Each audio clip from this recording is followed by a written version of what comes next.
C'est quoi demain la construction? C'est Zuber qu'il faut écouter parce que c'est peut-être un doux rêveur comme nous, mais lui en tout cas il essaye de le transformer. Là, on a Boston Dynamics avec nous aujourd'hui, mais il a d'autres cordes à son arc. Donc on est très fiers d'accueillir effectivement la chaire 4.0 avec Centrale Lille, toutes les missions d'enseignement au niveau de Centrale et de recherche, mais aussi la présidence de l'Institut français de la construction Lean. Et avec dès la première année un fait d'armes de réussir à réunir en juin tout l'écosystème Lean mondial qui va venir à Centrale Lille au mois de juin. Donc si vous voulez en savoir plus sur tout ce qui va se passer dans le Lean construction dans le monde, eh bien au mois de juin on va avoir la chance en France grâce à Zuber d'accueillir la conférence internationale annuelle de l'IGLC.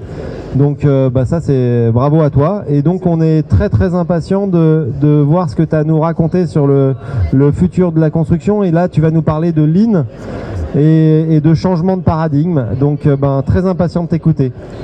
Merci beaucoup Fabien. On est plusieurs en fait à participer en fait à cette œuvre-là, et t'en fais partie avec ton dynamisme et ton équipe et ton activité vraiment qui participe en fait à participer à cette œuvre-là. Aujourd'hui, je vais essayer de vous parler de pourquoi la construction en ligne est un changement de paradigme. Je vais insister sur la notion de changement de paradigme, car le Lean et la construction Lean, elle est expliquée, elle est connue. Vous avez des spécialistes de Lean, soit au niveau industriel, soit au niveau de formation, comme Fabien et bien d'autres. Je ne veux pas tarder beaucoup sur la situation de la construction, soit en France, soit au niveau mondial. Des problèmes de sécurité, des problèmes de qualité, des problèmes de livraison, des problèmes de productivité, de digitalisation. Donc le constat il est connu. Maintenant il va falloir passer à l'acte. Comment participer en fait à tirer vers le haut tout l'écosystème en fait de la construction et toutes les parties prenantes, en intégrant en premier le client. Il va falloir aussi inventer de nouveaux modèles économiques, et donc on a quelques données assez importantes. Il ne faut pas oublier que la construction et l'industrie de la construction, c'est d'abord un ascenseur social. Cet élément-là, il est très important. Il ne faut pas non plus oublier également qu'il nous faut des méthodes scientifiques pour tirer vers le haut et s'inspirer d'autres secteurs. Mais il y a une histoire, il y a une anthropologie de la construction qu'il va falloir en tenir compte tout le temps. Et des changements, ils sont actuellement dans notre société, ils sont très, très importants. C'est quoi la construction 4.0 ou bien l'industrie 4.0? Il faut savoir que le terme 4.0 vient du 4e révolution industrielle. Vous avez la première révolution industrielle, la deuxième révolution industrielle, la troisième révolution industrielle et la 4e révolution industrielle. Donc il n'y a pas de 5e révolution, il n'y a pas d'industrie 5.0, il y a de l'industrie 4.0. C'est la stratégie allemande, elle s'appelle industrie 4.0. Nous en France, on a une stratégie qui est claire, précise, bien définie, elle s'appelle l'industrie du futur. Quelle est la différence entre la stratégie française, et si on la compare par rapport à la stratégie allemande? On a la partie technologique, l'industrie 4.0 allemande, mais on rajoute en France deux volets assez importants, la partie développement durable, tout ce qu'on voit aussi également ici, mais également la partie sociale qui est importante. Donc voilà, on a une vision assez stratégique. Quelques éléments importants, la robotisation. Je vais vous donner quelques éléments. On voit aussi les statistiques ici, les pays les plus automatisés au monde. On a des statistiques en 2019, mais également des statistiques depuis plusieurs années. On voit que en positionnement, les pays qui sont les plus robotisés, c'est là où il y a les pays où il y a le plus d'innovation également, où il y a le plus de problèmes d'employabilité en même temps. Corée du Sud, Japon, Allemagne, Suède, États-Unis, Italie, et on voit le positionnement de la France sur la robotisation. Et cette notion de robotisation, automatisation, construction modulaire, il va falloir l'intégrer dans la stratégie française d'industrie du futur, et je pense que l'intégration de ces éléments-là peut vraiment apporter des choses assez positives. Je voudrais comparer l'industrie de la construction 4.0 par rapport à la construction navale. On peut voir qu'il y a plusieurs... Regardez l'industrie navale actuellement, comment elle est. Et ça vous donne qu'il y a d'autres industries qui ont vraiment fait des efforts, qui se sont réunis ensemble, qui ont unifié, qui ont travaillé avec tout l'écosystème, toutes les parties prenantes pour tirer vers le haut leur industrie. Et si vous connaissez en fait l'industrie navale au niveau ne serait-ce français, on est presque le meilleur au monde en termes d'industrie navale. Regardez ce qui se passe du côté de l'Est de la France en termes de livraison des bateaux. De l'Atlantique. Exactement. On peut être fier, et ça ne veut pas dire automatisation ou bien robotisation. C'est quelque chose qui est vraiment en opposition par rapport au métier, en opposition par rapport à l'emploi, et synonyme parfois, comme on peut le dire, de chômage. C'est vraiment pas ça du tout en fait. Et donc si l'esprit il est fait pour l'innovation tirée vers le haut, forcément toutes les parties prenantes peuvent vraiment aller plus loin. Et là c'est un bateau qui va aller dans la mer, c'est même pas un bâtiment qui est fixe. Ça vous donne une idée que la science, le progrès, peut être aussi de ces côtés-là. Voilà quelques photos, comment ça a été avant.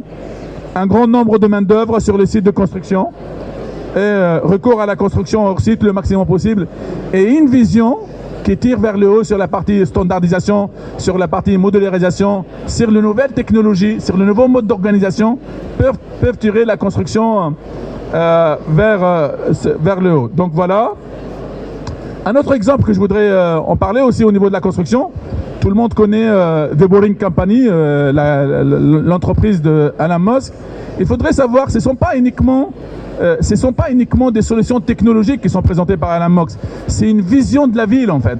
C'est une vision de la ville, c'est une vision d'une société, c'est une vision également de la notion énergie. C'est pas que technique par rapport à un logiciel ou bien par rapport à une méthode de construction ou bien une méthode, voilà, je vous donne la vision de Elon Musk. Vous voyez la Tesla.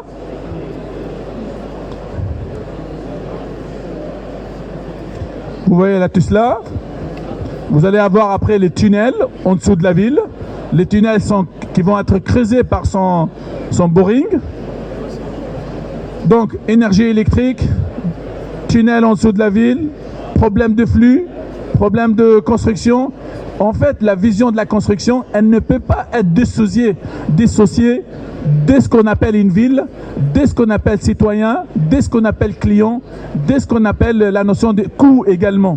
Tout est une vision globale. C'est pour ça que quand je parle de la partie lean construction, et cette notion de paradigme, il va falloir vraiment avoir une vision globale. Et il y a des gens, il y a des personnes, il y a des sociétés, il y a des entreprises qui œuvrent pour ça. Et donc, il faut être acteur de ce changement-là. Et donc, on a quelques notions importantes, extrêmement importantes, qui sont liées au transport. Le lean, il n'est pas uniquement lié à la construction. Il est avec une vision globale stratégique assez importante. Et c'est lié aussi à la partie énergie. Et vous voyez derrière cette pub, on voit la ville qui est rêvée par Elon Musk et la société dont il rêve également. Je ne vais pas, donc on est en France, je vais parler rapidement de ce qu'on appelle l'économie dite linéaire. Nous avons des ressources, transport, production, distribution, consommation, et avant on jetait en fait. Et cette notion de jeter change complètement.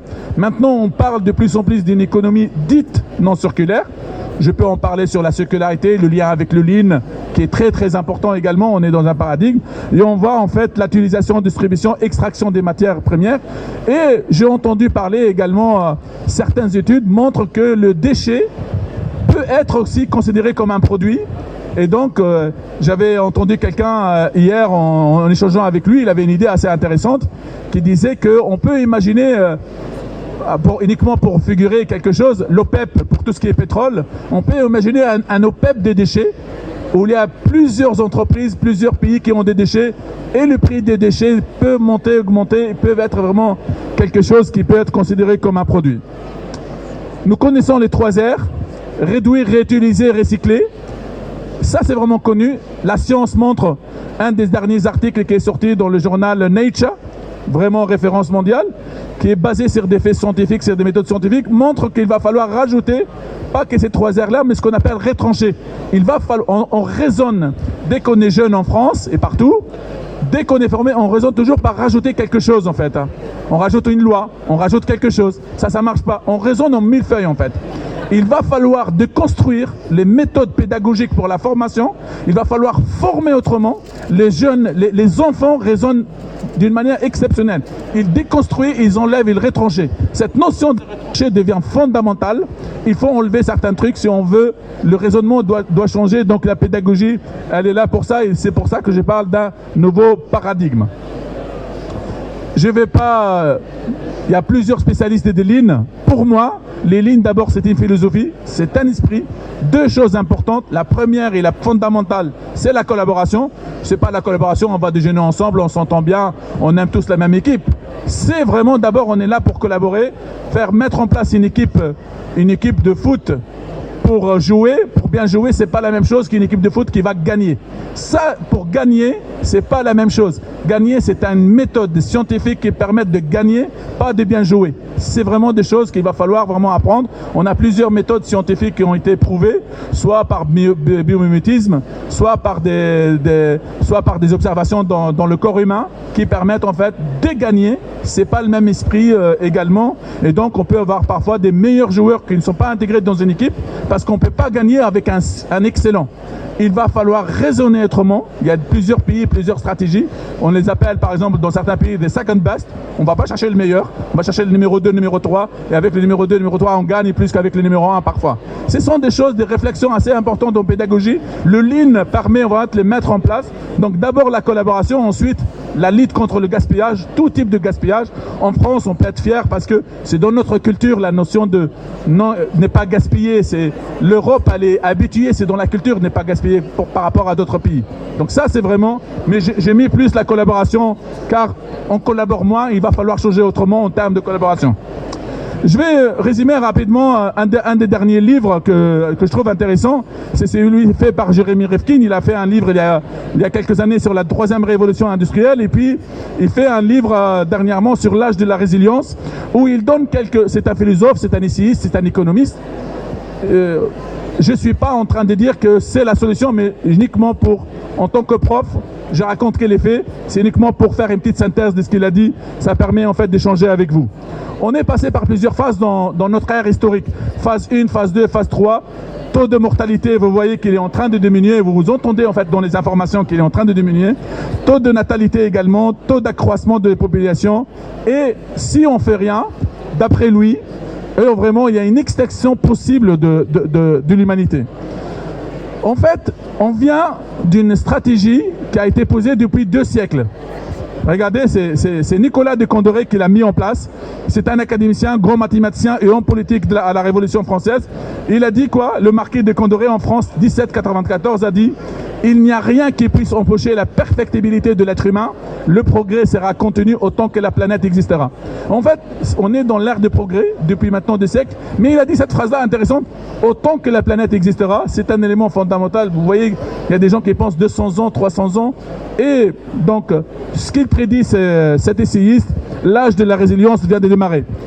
J'utilise le Lean dans le sens un nouveau paradigme qu'il va falloir intégrer ces données de la nature, ces données en fait de la résilience d'une manière importante. Donc, avant, au niveau historique, on parle beaucoup d'efficience. On parle aussi, c'est quoi l'efficience? C'est extraire les plus grandes quantités de produits de la planète au moins de temps possible. Quels sont les prérequis? La nature est une source passive. La valeur est acquise quand on crée du capital à partir de la transformation de ces ressources. Conclusion, nous avons adapté la planète à nos besoins et de la croissance et nous avons épuisé les ressources. Nous avons ainsi enclenché l'âge de la discrétion de l'humain par rapport à toutes les données scientifiques qu'on peut avoir. Je vous synthétise les livres dans un seul slide. Et ça me paraît important. Dans la révolution industrielle, celle qu'on connaissait jusqu'à maintenant, l'objectif c'est toujours l'efficience. La valeur c'est toujours la croissance. On parle de niveau de croissance, on parle de capital financier, on parle de productivité PIB et par croissance. Dans les prochaines années, dans les 20-30 prochaines années, on va parler plus. L'objectif, c'est pas l'efficience. L'objectif, c'est l'adaptation. Il va falloir s'adapter à la nature. Il va falloir s'adapter à l'autre société. L'adaptation, c'est une compétence qu'on ne peut pas enseigner. On peut le faire sur des cas réels avec des méthodes pédagogiques nouvelles. Il faut qu'on s'adapte. Celui qui ne s'adapte pas, c'est vraiment, il ne sera pas en termes de compétences skills, il aura vraiment quelques problèmes. La valeur, avant, c'était la croissance. Maintenant, la valeur, et ça, j'insiste, c'est la régénération. C'est-à-dire, je suis dans une entreprise et je dois régénérer. On a des méthodes de régénération, le Lean le permet, grâce, avec des fondamentaux, grâce à un esprit, mais avec l'entreprise, avec le collaborateur, mais dans une école d'ingénieurs, mais aussi dans la société. Régénérer, c'est un mode de fonctionnement extrêmement intéressant.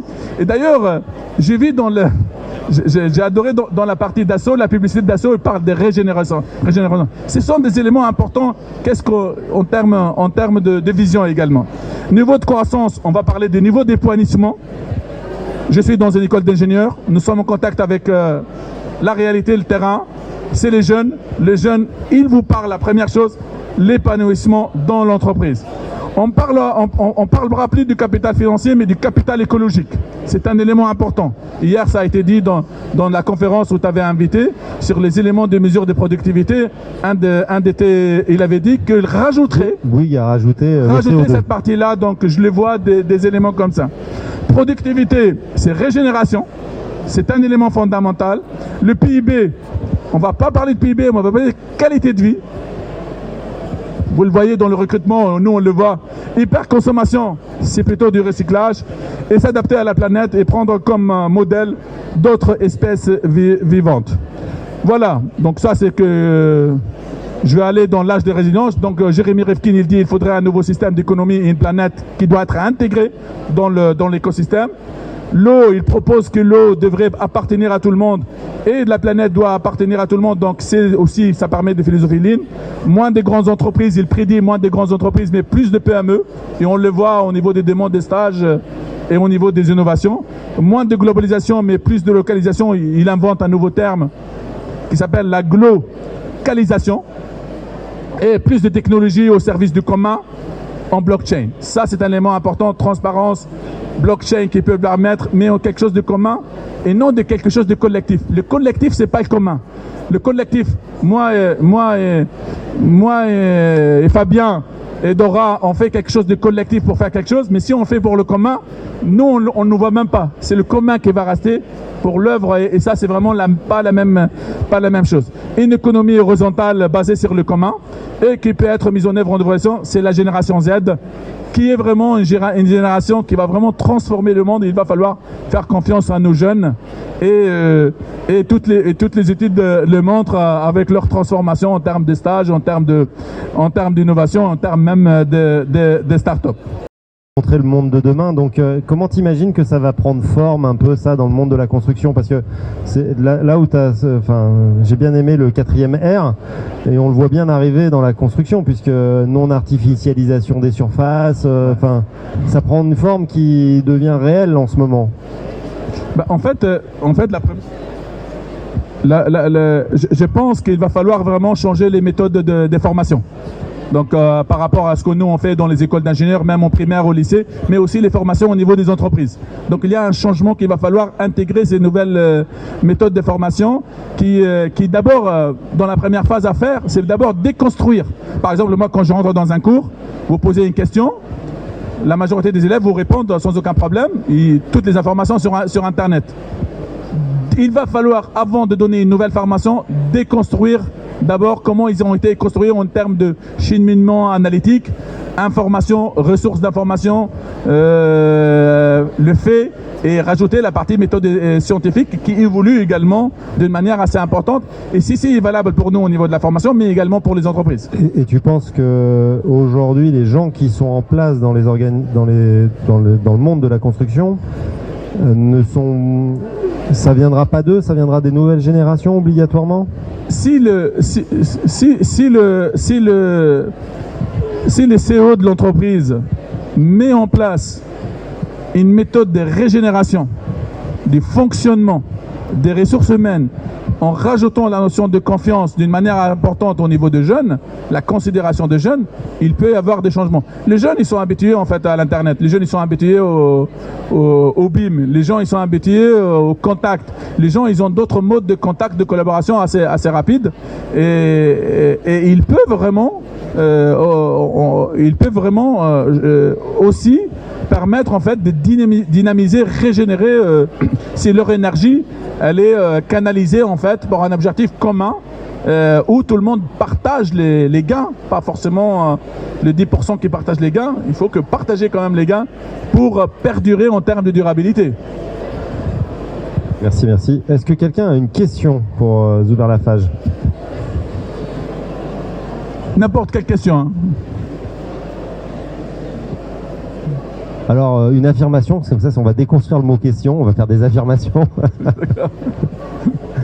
Bon, écoute, merci beaucoup Zuber de nous avoir amené dans ta vision du futur de la construction et du futur même de la société. Merci. C'était très très intéressant. Moi, j'ai beaucoup appris, j'ai beaucoup apprécié, et j'espère que ça a été la même chose pour tous ceux qui ont suivi à un moment ou un autre la conférence. Merci beaucoup pour l'invitation et pour toi d'abord personnellement et toute ton équipe, qu'on voit qu'elle est rayonnante et qu'elle est dynamique. Merci encore. Merci à toi, bravo.